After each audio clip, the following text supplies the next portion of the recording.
There's a reason why I don't watch trailers, and the latest trailer for Dune 3 is exactly why I don't watch them.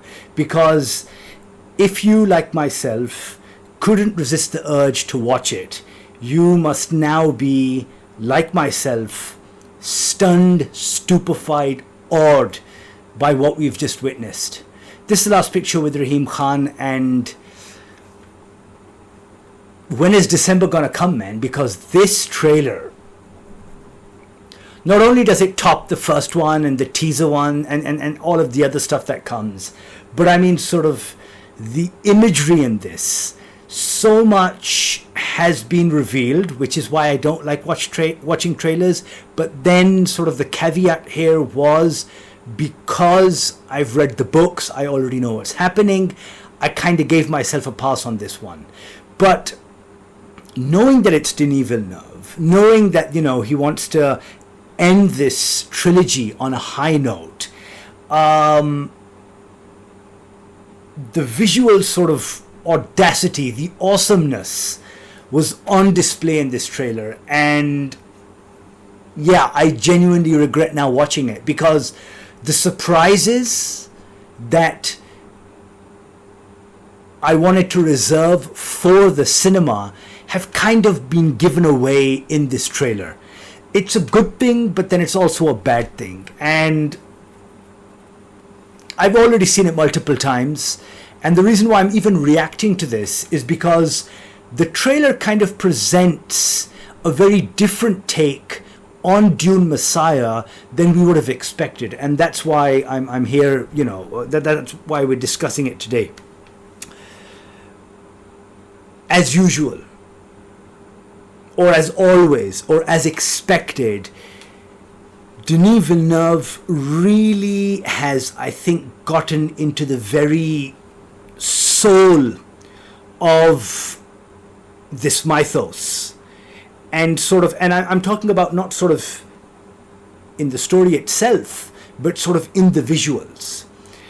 In that, somehow or the other, he's been able to tap into a scale, a vision that, sort of Herbert put on page. And this man is being able to, of course, along with his team and everyone else involved, he's being able to sort of translate it and bring it to the screen. And thus we are presented with stuff that, while we're awesome in the first, and by awesome I mean sort of awe-inspiring in this second one, whether it's, for example, the Fremen, and of course this comes from the books, first seeing the sea, an ocean, that sort of glide by this giant sort of statue of, what's it called, Paul.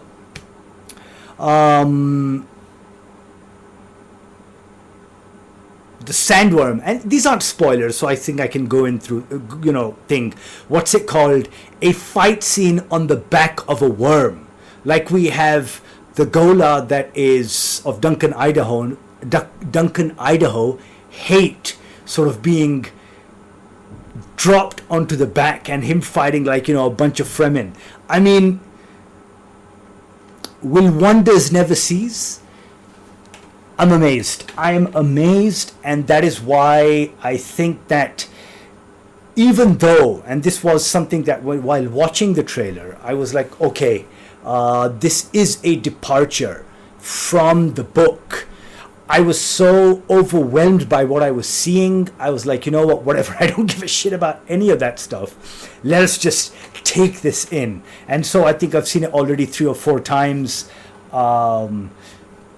On my laptop, on the big screen, all of that stuff. But I think I need to see it on something even bigger. It's such a shame. It's such a shame that I have not seen any of the Dunes so far in IMAX. Because, as I mentioned a couple of videos ago, we don't have IMAX in this city. It's in another one, and I don't plan on driving all the way there. But, wow. Okay, so for those of you who have read Dune Messiah, that sort of the book picks up almost a decade after Paul's continuing jihad. He's conquered most of the known sort of universe. He has exterminated billions, 60 billion, people.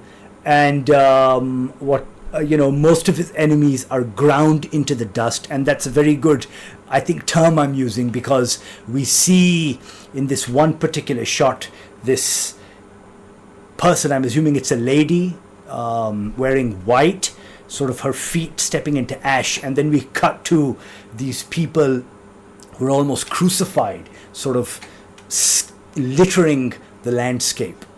And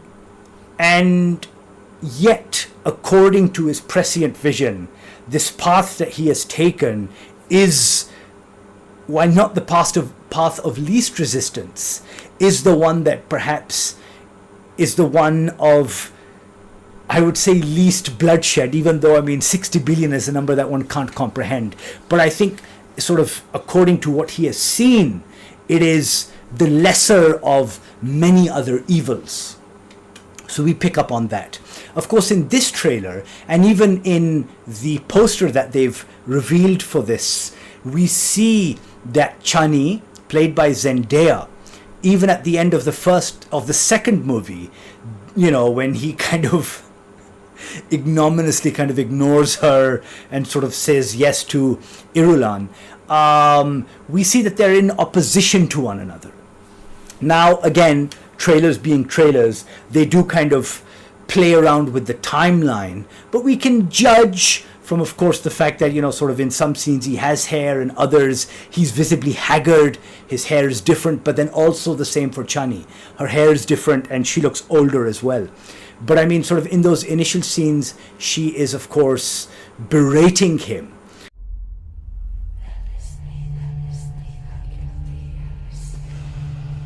I trusted you! You promised me that you would never take power in your name. You convinced me that this was your home, that I was your home. And I think this is maybe her reaction to the jihad. Because in the first trailer we see it's him and Jessica, her reaction to what he's been doing. And now, of course, we have Chinese reaction to everything. We also see possibly, we do see the kids, Leto 2 and Ghanima. We see them in one scene. Now, I'm not particularly sure if this is them older, because we see them through binoculars. But in another scene, we do see them in the desert, and sort of he has them sort of in a cradle around them. So we do see the kids. Now, of course, in the books, there's an entire, I would say, for the, big plot line with what's it called, him refusing to copulate with Irulan, because, I guess he just doesn't trust her. Of course, he sees that. But then him also being unable, for Chani to to sort of bear children, because she's been giving her contraceptives. Of course, he sees that as well. And because of that, of course, that, spoiler ahead for those of you who haven't read the book, Chani does die. She dies in childbirth because she's weakened by all of those contraceptives given to her by Irulan. How they plan on dealing with this, how Denis Villeneuve has, dealt with this in the book, in the movie, we do not know. But it is clear that they are kind of, at least in the trailer, showing that if there is opposition, the opposition is coming from two directions. One is, of course, this axis, if you will, that's developing between three, sources of power in the Dune universe. First, of course, is the navigators, them, and you see them sort of presented. We saw this in the first trailer as well, but here you see with that sort of floating coffin and sort of the viewport, if you will, kind of fogged up with spice, and I'm guessing that's Edric. Then you see, of course, Robert Pattinson's character, who is a Telelaxu, and then, of course, you also see, although we do not hear her, you do see the Reverend Mother. So it's the Bene Gesserit, it's the Telelaxu, and it's the navigators. And these three are plotting, of course, against Paul.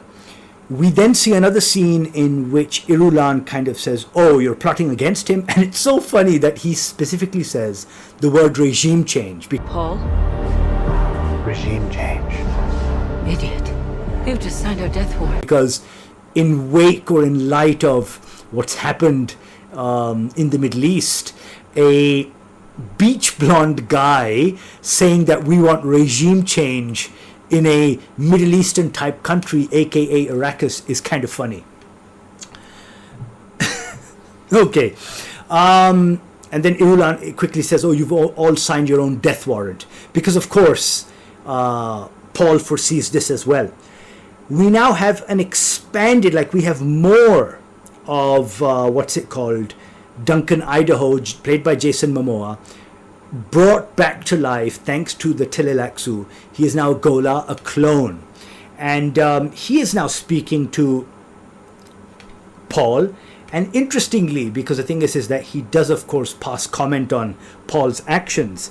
And he's like, I would not have done this without honor. And Paul quickly says, oh, you sound like an Atreides. And he's like, yes, I thought I was one. Something along those lines. So, of course, originally in the book, the whole point of introducing this hate character was so that, his emotional, like Paul's emotional, like the sentimental value, the connection that he has with Duncan Idaho, kind of is meant to disarm him and then they can kill him. Whether or not that happens, we do not know. But in this, we have yet to see how they plan on developing this. There are, of course, the war scenes. We are again brought back to that planet where it's death and blood and mud, and I'm forgetting the name of specifically this planet. But this is where I think, if I remember correctly, Stilgar almost drowned. I mean, sort of in that mud, and I think Paul is the one who rescues him. What else do we see in this? Okay, I'm just going to quickly, yeah.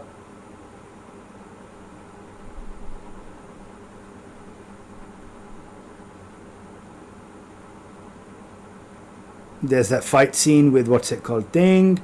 There's more of him. There's this. Yeah, this scene I just can't get over, the one where the Fremen first see the ocean, for the first time. That is something that sort of, here, it kind of, sort of got me, but I can only imagine how sort of they're communicating the emotion of that moment on, sort of on screen or in the cinema. It's going to be amazing. Yeah, you've just signed your own death warrants. This is then, of course, that scene where Alia is with, the Fremen, sort of still loyal to Thing, because, and this was a point that I was saying, that sort of there are two forces of opposition here. One is, of course, this axis, where you have the Telelaxu, the Navigators Guild, and the Bene Gesserit. And then on the other side, you also have, and of course this is from the book, a plot from within the Fremen, who feel that sort of the Muad'Dib has kind of lost his way, and apparently that faction is meant to be, headed by that actor whose name I'm forgetting, but he's here. We also saw his poster, so he's definitely in the movie. And then, interestingly enough, in the trailer, we have Skeitel's character say, oh, I have someone. So now, who he has when he refers to that, they quickly cut to Chani. Now, of course, in the book, Chani is in no way disloyal or in any way plotting against Paul. But again, trailers being trailers, this may be just a very good way of misdirection, in which the inside man in this case is, of course, Irulan. She is plotting against her husband. we do get a glimpse, and I really like this, we get a glimpse of Paul's prescient vision, and he says this, he's like sort of, the future has a way of talking to me, and it immediately cuts to this kind of scene where it's like there's dust, it could be spice, but it's kind of golden. And while we've gotten hints of it in the second movie, where, he says, I see many paths and there's only one way, he has a hand gesture. This is the first time that we're actually maybe potentially seeing how those visions come to him, or how he sees it. Now again, I'm wondering, whether or not this is a departure from the book and they've kind of rejiggered it, if you will, or it's just misdirection in this trailer. Whether or not Chani in this particular case becomes the head of that sort of rival faction. And of course this rival faction, as you know, and I think we even get a glimpse of maybe the stone burner.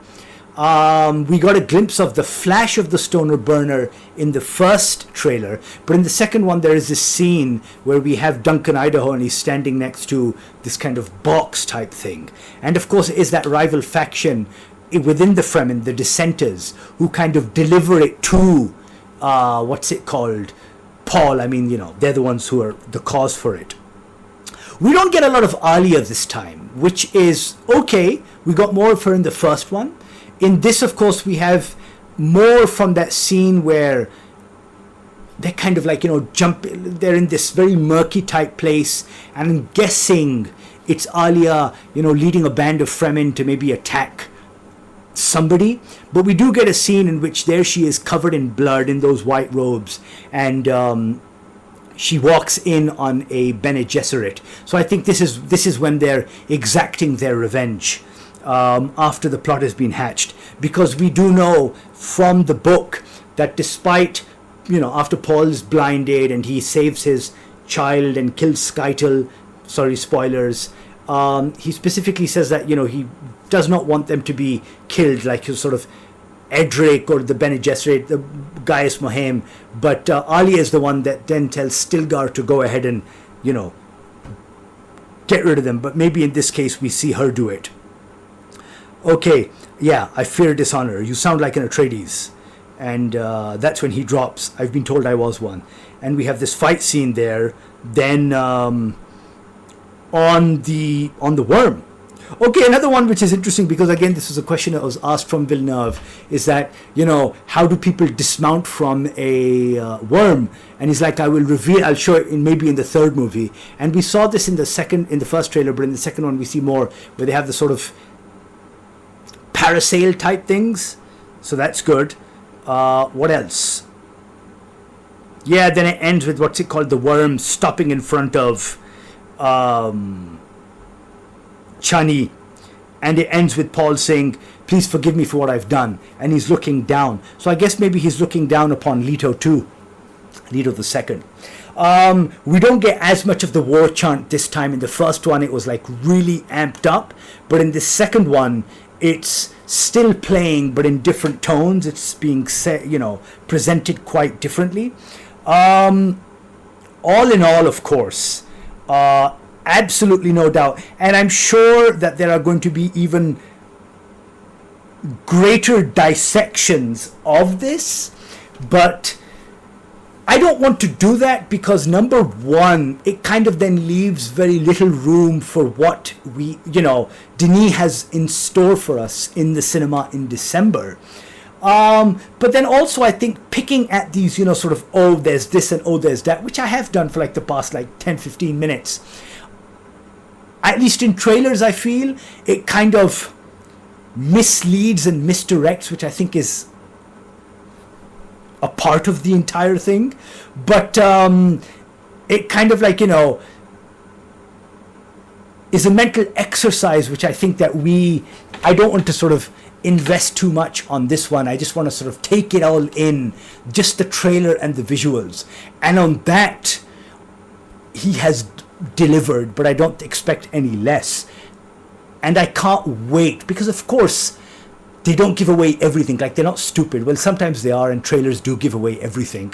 But in this, hopefully, and I've seen that in his things, they don't give away everything. So I can't wait